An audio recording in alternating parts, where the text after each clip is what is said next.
क्या इस तरह की टेक्नोलॉजी से, मतलब अब तो ये सामने आ ही गया ना पेजर से, कि इस तरह की टेक्नोलॉजी से भी आने वाले दिनों में क्या जो अटैक है उसको अंजाम दिया जा सकता है या कभी? हमारी हमारी तरफ से अगर हम चाहें तो। अब तो ये चला ही गया, तो लोग एग्जाम्पल लेंगे ही, क्योंकि हमेशा वो तो दिया जाता है ना, मोसाद ने जब मारा था जो उनके कुछ प्लेयर्स, जहाँ तक मुझे याद है, उन पर हुआ था, तो तो बहुत मार, पुरानी हाँ बात हाँ, होगी। तो किया था, एग्जाम्पल दिया हाँ, जाता है कि मोसाद देखिए हर देश की अलग एक डॉक्ट्रिन होती है कि अगर हमारे एसेट्स फॉरेन टेरिटरी में काम करेंगे तो कैसे करेंगे। भारत की जो डॉक्ट्रिन है वो, या जो कन्वेंशन कहें, कन्वेंशन जो है भारत का, वो इजराइल से अलग है इस मामले में। कोई उदाहरण नहीं दिखता है पिछले कई सालों में कि भारत के एजेंट्स कहीं जाके एक्टिवली कर रहे हों, ऑफिशियल्स कर रहे हों।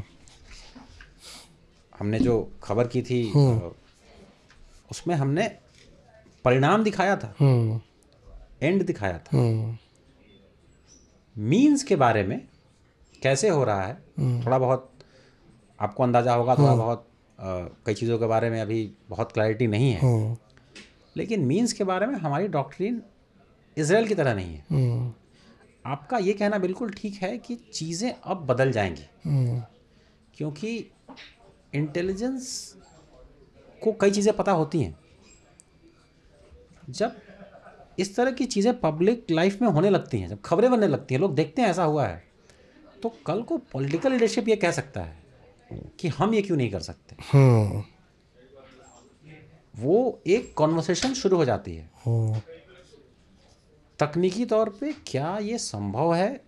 अगर इजराइल कर सकता है तो थ्योरी में तो संभव है, लेकिन आप फिर से आपको ये सोचना पड़ेगा कि इसको करने के लिए उस स्तर की प्लानिंग, बहुत ही दूर की प्लानिंग, आज की नहीं, कल की नहीं, अगले 10 साल की, उस स्तर का इन्वेस्टमेंट। 10 साल तक आप कंपनी चला रहे हैं सिर्फ इसलिए कि शायद 11वें साल में उसका हम उपयोग करें इस काम के लिए, तो उसमें कई सारे अननोन्स हैं। उस स्तर की दूरदर्शिता चाहिए, उस स्तर की प्लानिंग, उस स्तर की कैपेबिलिटी चाहिए। कैपेबिलिटी पे मुझे नहीं लगता कोई संदेह है, टेक्निकल कैपेबिलिटी पे, लेकिन प्लानिंग और एक पॉलिटिकल विल और फिर उसको एग्जीक्यूट करने की ज़रूरत। हाँ, इस सवाल को अगर हम उल्टा कर दें, क्या भारत पे ऐसा हमला हो सकता है? पूछने वाला था। देखिए कई सालों तक साथ काम करने का ये फ़ायदा होता है, आपको सवाल पूछना नहीं पड़ता, कई दफ़ा सवाल आपके चेहरे पे दिख जाता है। चाइना तो भारत पे क्या ये हो सकता है, इसका खतरा ज़्यादा है। हालांकि, और उसका कारण भी है, कई सारी चीज़ें हम इंपोर्ट करते हैं, ख़ास तौर पे कम्युनिकेशन में। अच्छा, ये एक बड़ा ही एक संयोग है, ये हमला हुआ उसके पहले हमारे विदेश मंत्री अभी जर्मनी गए हुए थे, श्री एस जयशंकर जी। जर्मनी में वो एक चैम्बर ऑफ कॉमर्स को वहाँ के सवालों का जवाब दे रहे थे। वहाँ उनसे पूछा गया भारत में टेलीकॉम के बारे में, टेलीकॉम के ट्रांसफॉर्मेशन, 5G के बारे में, कि आपने तो बड़े पैसे खर्च कर दिए, ज़्यादा खर्चा किया, क्यों किया? कई लोगों को पता नहीं इस बात का कितना अंदाज़ा है। भारत में जो हमारा 5G रोल आउट हुआ थोड़ा लेट हुआ, बाकी यूरोप, साउथ कोरिया, अमेरिका, इन सारे देशों से हमने अपने यहाँ बाद में देरी से शुरू किया, और हमारा 5G रोल आउट थोड़ा महंगा भी हुआ, जो आइडियली भारत में जो होना चाहिए जिस रेट में, थोड़ा महंगा हुआ। और विदेश मंत्री ने इस चीज़ को बड़े अच्छे से एक्सप्लेन किया, और ये हिजबुल्लाह वाले हमले से पहले की बात है, एक हफ्ते पहले। उन्होंने एक बहुत ही अच्छी बात कही जो सबको समझना चाहिए, कि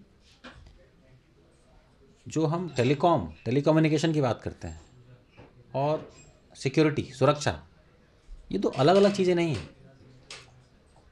उन्होंने कहा कि भारत ने 5G रोल आउट में चाइनीज़ कंपनीज़ या साउथ कोरियन कंपनीज़ या यूरोपियन कंपनीज़ को नहीं इस्तेमाल किया। हमारा जो स्टैक है वो इंडिया स्टैक है, हमारा 5G स्टैक इंडिया स्टैक है, यानी सारे के सारे उसके तत्व जो हैं वो भारतीय हैं।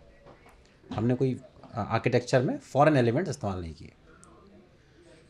उनका ये कहना था कि अभी आपको लगेगा कि ये महंगा है, या ये हो सकता है कि इसमें समय लग गया, जो 3 साल पहले हो सकता था वो 3 साल बाद हुआ। लेकिन अगर आप इसको लॉन्ग टर्म में देखें तो ये महंगा नहीं है, क्योंकि फिर सुरक्षा की कीमत क्या होती है। अगर हिजबुल्लाह के पास अपना स्टैक होता तो 5,000 बम नहीं फूट रहे होते। अब सरकार इस मामले में सोच रही है, ये तो क्लियर है, लेकिन अभी भी ऐसे कई सारे फील्ड्स हैं, कई सारे फील्ड्स। आपको याद होगा गलवान के समय एक रिपोर्ट आई थी, अमेरिका की एक सिक्योरिटी एजेंसी है प्राइवेट, रिकॉर्डेड फ्यूचर, उन्होंने एक रिपोर्ट पब्लिश की थी। अभी उस कंपनी को एक हमारी जो आप कार्ड यूज़ करते होंगे, क्रेडिट कार्ड, डेबिट कार्ड, तो मास्टर कार्ड कंपनी ने उस सिक्योरिटी कंपनी को ख़रीद लिया। एक अलग मुद्दा है, इस पर किसी दिन बात करेंगे।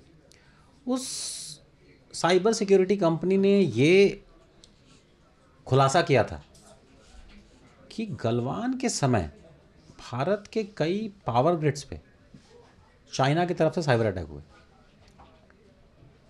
कैसे हुए? ऐसा नहीं है कि आपके साइबर, आपके जो ग्रिड्स थे उनकी सिक्योरिटी नहीं थी, प्रॉपर सिक्योरिटी थी। अब आप कहीं भी ऑफिस में जाते होंगे, वहाँ आजकल एक कॉमन है, घरों में भी होता है, सीसीटीवी कैमरा। अब ये बिल्कुल वैसा ही है कि ताला तो मजबूत लगा दिया, दरवाज़ा कितना मजबूत है। पूरी सिक्योरिटी थी, अच्छी सिक्योरिटी थी ग्रिड्स की, लेकिन उससे इतर सीसीटीवी कैमरास, इस देश में ज़्यादातर सीसीटीवी कैमरा उस समय तक चाइना से आते थे या चाइनीज़ कंपनी से जुड़े हुए। फिर वही सप्लाई चेन का इशू हो गया। कहीं ना कहीं उस सप्लाई चेन को एक्सप्लॉइट किया गया, चाइना ने किया। हमें रिकॉर्डेड फ्यूचर के हवाले से इतना पता है कि सीसीटीवी कैमरेज में जो कमज़ोरियाँ थीं उसका इस्तेमाल हुआ और अटैक हुआ हमारे पावर सेक्टर पे, और चाइना से जुड़े हुए एक्टर्स ने किया। तो सिर्फ 5G स्टैक से पूरी बात नहीं बनेगी। हमारे सरकारी और पब्लिक लाइफ में कम्युनिकेशन से जुड़े हुए जितनी चीज़ें हम सुनते हैं ना, make in India, make in India आज के डेट में कोई सरकारी या, और इस घटना के बाद ये कोई सरकारी या कोई बिजनेस का नारा नहीं है, अब ये आपकी राष्ट्रीय सुरक्षा से जुड़ा हुआ है। तो कहीं भी आप जो चाइनीज़ हार्डवेयर देखते हैं जिसका कम्युनिकेशन से लिंक हो, कम्युनिकेशन क्यों मैं बार-बार कह रहा हूँ, या आपके विदेश मंत्री ने क्यों कहा कि कम्युनिकेशन, अगर वो चीज़ मान लीजिए ये कुर्सी है, ये कुर्सी अगर चाइना से बन के आई है, अब एक बार ये यहाँ आ गई तो यहाँ की हो गई। चाइना इसका कुछ नहीं कर सकता, इसको कंट्रोल नहीं कर सकता। लेकिन अगर हमारा फ़ोन, हमारा सीसीटीवी कैमरा जो इंटरनेट से जुड़ा हुआ है, हमारे इलेक्ट्रॉनिक और डिजिटल डिवाइसेस जो इंटरनेट से दूर से कंट्रोल हो जाते हैं, रेडियो सिग्नल से दूर से कंट्रोल हो जाते हैं, वो अगर किसी ऐसे सप्लाई चेन से आ रहे हैं जिसका इस्तेमाल हमारे कोई देश का दुश्मन कर सकता है, तो वो आने वाले समय में अगर उसकी क्षमता हुई, अगर उसको मौका मिला, उसका इस्तेमाल वो हमारे खिलाफ कर सकता है। ये हमारे लिए सीख है। अगर आप एक सवाल पूछें, शायद जो आप पूछने वाले हैं, कि इस पूरी घटना से हमारे लिए सीख क्या है। लेबनान, चलो ठीक है भाई, इजराइल लेबनान का झगड़ा है, हमारा क्या, हमसे तो हज़ारों किलोमीटर दूर है, हमें तो कोई मतलब नहीं है, कोई हमारा पड़ोसी नहीं। लेबनान से ये सीख है हमारे लिए कि लेबनान में जो हुआ, हिजबुल्लाह के साथ जो हुआ, भारत में वो हमारे साथ ना हो। और उसके लिए ये बहुत ज़रूरी है कि टेलीकम्युनिकेशन, कम्युनिकेशन डिवाइसेस हमारे जो भी हैं, उस पे हमारी आत्मनिर्भरता हो। वो कहाँ से आ रहा है, कौन बना रहा है, वो हमें पता होना चाहिए। ये ऐसा नहीं हो सकता कि अचानक से आपको ज़रूरत पड़ी, आप यूरोप में, अमेरिका में, कहीं और किसी प्राइवेट कंपनी के पास गए, आपने टेंडर फ्लोट किया, उन्होंने दिया और आपने उसे रोल आउट कर दिया। कल को वो चीज़ आपको, किसी भी देश को, ये नुकसान कर सकती है।